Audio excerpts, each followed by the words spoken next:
नमस्कार। कक्षा 11 वाले छात्र अपना हिंदी का त्रैमासिक परीक्षा का पेपर देख लीजिएगा। इस पेपर का समय 3 घंटे होने वाला है। पूर्णांक 80 अंक। आपको इस पेपर का संपूर्ण उत्तर इसी वीडियो में मिलने वाला है। तो इस पेपर का हमारा पहला प्रश्न दिया। पहले प्रश्न में आप सभी को सही विकल्प चुनकर लिखना है जो आपकी परीक्षा में 6 नंबर के पूछे जाने वाले हैं। पहला देख लीजिएगा, शब्दकोश की निर्देशिका को कहते हैं। तो किसको कहते हैं आपको बताना होगा। पहले का आंसर लगा लीजिएगा। पहले में करेक्ट आंसर लिखना होगा स वाला दोनों। दूसरा देख लीजिएगा, भारतीय संगीत में प्राचीन काल से प्रचलित सबसे पुराना वाद्य यंत्र कौन सा है। तो दूसरे में आपको लिखना होगा अ वाला वीणा। तीसरा देख लीजिएगा, अर्थ के आधार पर वाक्य के कितने भेद होते हैं, ये आपको बताना होगा। तो तीसरे का आंसर लगा लीजिएगा। तीसरे में करेक्ट आंसर लिखना होगा द वाला 8 प्रकार। चौथा देख लीजिएगा, नमक का दारोगा पाठ के लेखक कौन है। तो चौथे में करेक्ट आंसर लिखना होगा ब वाला प्रेमचंद। पांचवा देख लीजिएगा, करुण रस का स्थायी भाव है। तो पांचवी में आपको करेक्ट आंसर लिखना होगा अ वाला शोक। छठा देख लीजिएगा, कबीरदास को वाणी का डिटेक्टर किसने कहा है। तो किसने कहा है ये आपको बताना होगा। तो छठे का आंसर लगा लीजिएगा। छठे में आपको करेक्ट आंसर लिखना होगा स वाला हजारी प्रसाद द्विवेदी। दूसरा प्रश्न देख लीजिएगा। इस प्रश्न में आप सभी को रिक्त स्थानों की पूर्ति करके लिखना है जो आपकी परीक्षा में 6 नंबर के पूछे जाने वाले हैं। पहला देख लीजिएगा, एक क्रिया से दूसरी क्रिया पर निर्भर रहने वाले वाक्यों को क्या कहते हैं। तो इसमें आपको लिखना होगा विधिवाचक वाक्य कहते हैं, यह आपको लिखना होगा। दूसरा देख लीजिएगा, शास्त्रीय गायन की महफिल कैसी होती है, कितने घंटे की होती है, यह आपको बताना होगा। तो दूसरे में करेक्ट आंसर लिखना होगा 3 घंटे। तीसरा देख लीजिएगा, प्रसिद्ध उपन्यास देवदास के लेखक कौन हैं। तो इसमें आपको लिखना होगा शरत चंद्र चट्टोपाध्याय। चौथा आपका दिया है, कवि के पिता को क्या व्याप्त नहीं हुआ। तो चौथे में करेक्ट आंसर लिखना होगा बुढ़ापा। पांचवा आपका दिया है, संचारी भावों की संख्या कितनी मानी गई है। तो पांचवी में करेक्ट आंसर लिखना होगा 33। छठा आपका दिया है, पतेर पांचाली फिल्म की भाषा किस प्रकार की है, यह आपको बताना होगा। तो छठे में करेक्ट आंसर लिखना होगा बांग्ला। तीसरा प्रश्न देख लीजिएगा। तीसरे प्रश्न में आप सभी को सत्य अथवा असत्य बता के लिखना है जो आपकी परीक्षा में 6 नंबर के पूछे जाने वाले हैं। पहला देख लीजिएगा, संगीत का क्षेत्र विस्तीर्ण है। तो बिल्कुल है, सत्य हो जाएगा। दूसरा देख लीजिएगा, सरकारी पत्र अनौपचारिक पत्र की श्रेणी में आते हैं। तो बिल्कुल नहीं आते, असत्य हो जाएगा। तीसरा देख लीजिएगा, छायावादी कवियों के प्रकृति का मानवीकरण किया है। तो बिल्कुल किया है, सत्य हो जाएगा। चौथा देख लीजिएगा, कठोर वर्णों की आवृत्ति माधुर्य गुण में होती है। तो बिल्कुल नहीं होती है, असत्य हो जाएगा। पांचवा देख लीजिएगा, लोकोक्ति के पीछे कोई घटना या कहानी अवश्य होती है। तो बिल्कुल होती है, सत्य हो जाएगा। छठा देख लीजिएगा, शिव शंभू के चिट्टे बाल मुकुंद गुप्त की रचना है। तो बिल्कुल है, सत्य हो जाएगा। चौथा प्रश्न देख लीजिएगा। चौथे प्रश्न में आप सभी को सही जोड़ी का मिलान करके लिखना है जो आपकी परीक्षा में 7 नंबर की पूछी जाने वाले हैं। तो सही जोड़ी का मिलान कर लीजिएगा। आंखों में घूमना, तो इसमें आपको लिखना होगा बराबर याद आना। दूसरा देख लीजिएगा, आलो अंदारी, तो इसमें आपको लिखना होगा बेबी हालदार। अनौपचारिक पत्र में आपको लिखना होगा मैत्री भाव। परिताप में आपको लिखना होगा अत्यधिक दुख। जी शंकर प्रसाद में आपको लिखना होगा कामायनी। नान भाइयों की मसीहा, तो इसमें आपको लिखना होगा मियां नसीरुद्दीन। हिंदी साहित्य का स्वर्ण युग, तो इसमें आपको लिखना होगा भक्ति काल। ठीक है, अब यहाँ पर पांचवें प्रश्न देख लीजिएगा। पांचवें प्रश्न में आप सभी को इन प्रश्नों के उत्तर एक वाक्य में देने होंगे, जो आपकी परीक्षा में 7 नंबर के पूछे जाने वाले हैं। पहला देख लीजिएगा, मानव शरीर का निर्माण किन 5 तत्वों से हुआ है? नाम आपको बताने हैं, तो लिख लीजिएगा, बता देते हम। पहला आपको लिखना होगा पृथ्वी, दूसरा आपको लिखना होगा जल, तीसरा आपको लिखना होगा अग्नि, चौथा आपको लिखना होगा वायु, पांचवा आपका लिखना होगा आकाश। लिख लीजिएगा और पढ़ लीजिएगा। दूसरा देख लीजिएगा, जहां कारण होने पर भी कार्य ना हो वह कौन सा अलंकार होता है? तो दूसरे में आपको लिखना होगा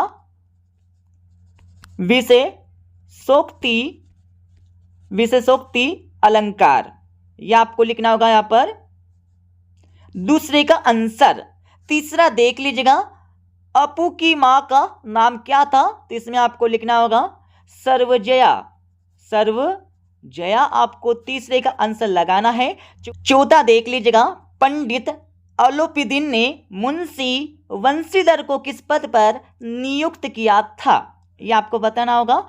तो चौथी में आपको लिखना होगा, लिख लीजिएगा स्थायी मैनेजर, यह आपको लिखना होगा चौथे का आंसर। पांचवा देख लीजिएगा, भारतीय गायिकाओं में बेजोड़ लता मंगेशकर पाठ के लेखक का नाम क्या है? तो पांचवी में आपको लिखना होगा कुमार गंधर्व जी, यह आपको लिखना होगा पांचवी का आंसर। छठा देख लीजिएगा, सीधे मुंह बात न करना मुहावरे का वाक्यों में प्रयोग कर लिखिए। तो देख लीजिएगा छठे का आंसर। सबसे पहले आपको सीधे मुंह बात न करना, इसका अर्थ लिखना होगा। लिख लीजिएगा, तो इसका अर्थ हमारा अकड़ कर बात करना, यह हमारा अर्थ हो जाएगा। ठीक है, और प्रयोग आपको करना होगा, तो प्रयोग कर लीजिएगा, अभिमानी व्यक्ति भी सीधे मुंह बात नहीं करता है। इस प्रकार से आपको प्रयोग करके लिखना होगा। सातवां देख लीजिएगा, ऑल इंडिया रेडियो की स्थापना भारत में कब हुई? तो सातवीं का आंसर लगा लीजिएगा। इसमें आपको लिखना होगा 8 जून 1936, यह आपको लिखना होगा यहां पर सातवीं का आंसर। अब यहां पर हमारे 2-2, 3-3 एवं 4-4 नंबर के प्रश्न देख लीजिएगा। सभी के उत्तर आपको मिल जाएंगे इसी वीडियो में, और ये हमारा बिल्कुल असली वाला पेपर है। पढ़ लीजिएगा, रट लीजिएगा, याद कर लीजिएगा। तो पहला आपका दिया, मतलब छठा दिया है, प्रगतिवाद की कोई 2 विशेषता लिखकर प्रमुख 2 कवियों के नाम आपको बताने होंगे। अथवा देख लीजिएगा, छायावादी 2 कवियों के नाम, उनकी एक एक रचना सहित आपको लिखना है। सातवां देख लीजिएगा, कबीर की दृष्टि में ईश्वर एक है, उदाहरण सहित आपको लिखना होगा। अथवा देख लीजिएगा, मीरा कृष्ण की उपासना किस रूप में करती है, यह आपको बताना होगा। आठवां देख लीजिएगा, जिसमें महाकाव्य और खंडकाव्य में अंतर बताने होंगे। अथवा देख लीजिएगा, प्रबंध काव्य और मुक्तक काव्य में प्रमुख 2 अंतर आपको लिखना है परीक्षा में। 9वां प्रश्न देख लीजिएगा, जिसमें यमक अलंकार की परिभाषा उदाहरण सहित आपको देना होगा। अथवा देख लीजिएगा, दोहा छंद की परिभाषा उदाहरण सहित आपको देना है। 10वां प्रश्न आपका दिया है, जिसमें कहानी तथा उपन्यास में 2 अंतर लिखना होगा। अथवा देख लीजिएगा, नाटक एवं एकांकी में प्रमुख 2 अंतर बताना है। 11वां प्रश्न आपका दिया है, जिसमें मियां नसीरुद्दीन के व्यक्तित्व की कोई 2 विशेषता आपको लिखना होगा। अथवा देख लीजिएगा, लॉर्ड कर्जन कैसा वायसराय था, इसके बारे में आपको बताना होगा। 12वां प्रश्न देख लीजिएगा, जिसमें निपात शब्द की परिभाषा लिखना होगा सबसे पहले। उसके बाद 2 वाक्यों में निपात का प्रयोग कर आपको वाक्य बना के लिखना है। ठीक है, अथवा देख लीजिएगा, जिसमें वाक्य परिवर्तन करके आपको लिखना होगा। तो सभी के उत्तर आपको बता देंगे इस वीडियो के लास्ट में। 13वां प्रश्न देख लीजिएगा, मुहावरों का वाक्य में प्रयोग कर आपको लिखना होगा। ठीक है, और इसके अति वाले क्वेश्चन में आपको वाक्यों को शुद्ध करके लिखना है। 14 प्रश्न देख लीजिएगा, जिसमें शास्त्रीय संगीत और चित्रपट संगीत में दो अंतर आपको बताना होगा। अतिवी वाले प्रश्न में आप सभी को लता मंगेशकर के गायन की प्रमुख दो विशेषता लिखना है। 15वां देख लीजिएगा, जनसंचार के आधुनिक माध्यमों के नाम आपको बताने होंगे। अथवा देख लीजिएगा, जनसंचार माध्यम के दो उद्देश्य आपको लिखना है। 16वां प्रश्न आपका दिया है, जिसमें भवानी प्रसाद मिश्र अथवा त्रिलोचन का साहित्यिक परिचय निम्न बिंदुओं के आधार पर लिखना है। एक रचना आपको लिखना होगा, भाव पक्ष एवं कला पक्ष आपको लिखना है, साहित्य में स्थान आपको लिखना है। 17वां प्रश्न देख लीजिएगा, प्रेमचंद अथवा कृष्णा सोबती का साहित्य परिचय निम्न बिंदु के आधार पर लिखना है। दो रचना आपको देना होगा, भाषा शैली आपको लिखना है, साहित्य में स्थान आपको लिखना है।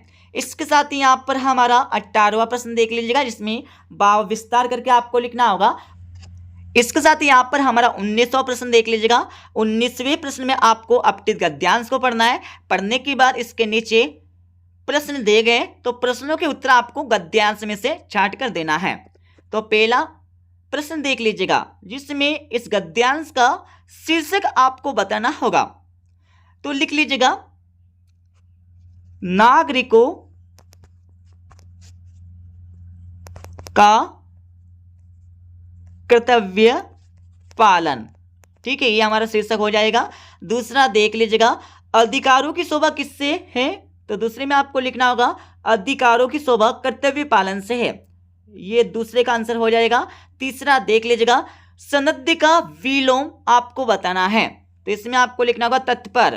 क्या लिखना है? तत्पर आपको लिखना है। 20वां प्रश्न देख लीजिएगा, जिसमें पद्यांश को पढ़ना है। पद्यांश को पढ़ने के बाद संदर्भ, प्रसंग एवं काव्य सौंदर्य सहित आपको भावार्थ लिखना है। तो इनके आंसर भी आपको बता देंगे। 21वां प्रश्न देख लीजिएगा, जिसमें गद्यांश को पढ़ना होगा। गद्यांश को पढ़ने के बाद संदर्भ, प्रसंग, वाक्य एवं विशेष सहित आपको लिखना होगा परीक्षा में। तो इनके आंसर भी आप सभी को बता देंगे। अब यहां पर हमारा 22वां प्रश्न देख लीजिएगा, परीक्षा काल में ध्वनि विस्तारक यंत्रों के बजाने पर रोक लगाने हेतु जिलाधीश को प्रार्थना पत्र आपको लिखना है। मतलब आवेदन पत्र आपको देना होगा। अथवा देख लीजिएगा, नगर निगम, नगर पालिका अध्यक्ष को नियमित सफाई न होने पर एक शिकायती पत्र लिखना है। अब यहाँ पर 23वां प्रश्न देख लीजिएगा। 23वें प्रश्न में आपको किसी एक विषय पर रूपरेखा सहित एक निबंध लिखना होगा 150 शब्दों में। तो आप सभी किसी एक विषय पर निबंध पढ़ लीजिएगा, याद कर लीजिएगा। अब मैं इस क्वेश्चन पेपर का फुल सॉल्यूशन बता देता हूं। जैसे कि हमने आपको क्वेश्चन नंबर 1 से लेकर 5 तक के आंसर पहले बता दिए। अब आप सभी क्वेश्चन नंबर 6 से लेकर 23 तक के आंसर देख लीजिएगा। ये हमारा छठे प्रश्न का उत्तर हो जाएगा, पढ़ लीजिएगा। छठे के बाद आगे हम चलेंगे तो आप सभी को छठे का अतवे का आंसर यहाँ से मिल जाएगा। अब आप सभी 7वें प्रश्न का उत्तर देख लीजिएगा। 7वें के बाद आगे हम चलने वाले हैं तो आप सभी को 7वें का अतवे का आंसर यहाँ से मिल जाएगा। इसके साथ ही आप सभी देख लीजिएगा 8वें प्रश्न का आंसर, जिसमें महाकाव्य और खंडिकाओं में प्रमुख अंतर बताना है। इसके साथ ही आप सभी देख लीजिएगा 8वें प्रश्न का अतवे का आंसर। और आगे हम चलेंगे तो आप सभी को मिल जाएगा 9वें प्रश्न का उत्तर। 9वें के बाद आगे हम चलने वाले हैं तो आप सभी को मिल जाएगा 10वें प्रश्न का आंसर, जिसमें कहानी तथा उपन्यास में अंतर बता के लिखना है। इसके साथ ही आप सभी देख लीजिएगा 10वें प्रश्न का अतवे का उत्तर, जिसमें नाटक तथा एकांकी में प्रमुख 2 अंतर लिखना है। अब यहाँ पर देख लीजिएगा 11वें प्रश्न का उत्तर। 11वीं के बाद आगे हम चलने वाले तो आप सभी को मिल जाएगा 11वें प्रश्न का अतवे का उत्तर। और इसके साथ ही आप सभी को मिल जाएगा 12वें प्रश्न का उत्तर। 12वें के बाद आप सभी देख लीजिएगा 13वें प्रश्न का उत्तर। 13वें के बाद आगे हम चलने वाले तो आप सभी को मिल जाएगा 14वें प्रश्न का उत्तर। 14वें के बाद आप सभी देख लीजिएगा 14वें प्रश्न का 8वें का उत्तर, जिसमें लता मंगेशकर के गायन की प्रमुख 2 विशेषता आपको लिखना है।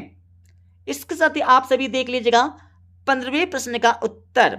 15वें के बाद आगे हम चलने वाले हैं तो आप सभी को मिल जाएगा 15वें प्रश्न का 8वें का उत्तर।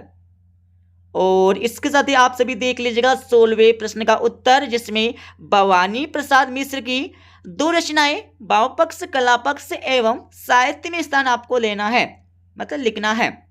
इसके साथ ही आप सभी देख लीजिएगा प्रेमचंद की 2 रचनाएं और भाषा शैली साहित्य में स्थान। इसके साथ ही यहाँ पर आगे हम चलने वाले, जिसमें ये हमारा 17वें प्रश्न का 8वें का उत्तर मिल जाएगा, जिसमें कृष्णा सोबती की 2 रचनाएं भाषा शैली साहित्य में स्थान आपको देना है। अब आप सभी देख लीजिएगा 18वें प्रश्न का उत्तर, जिसमें साहित्य समाज का दर्पण है, जिसका भावपल्लवन करके आपको लिखना है, विस्तार करके आपको लिखना है। अब आप सभी देख लीजिएगा 19वें प्रश्न का उत्तर। 19वें के बाद आगे हम चलने वाले हैं तो आप सभी को 20वें प्रश्न का उत्तर मिल जाएगा, जिसमें प्रसंग, वाक्य एवं विशेष सहित आपको लिखना है। ठीक है, 20वें के बाद आप सभी को मिल जाएगा 22वें प्रश्न का उत्तर।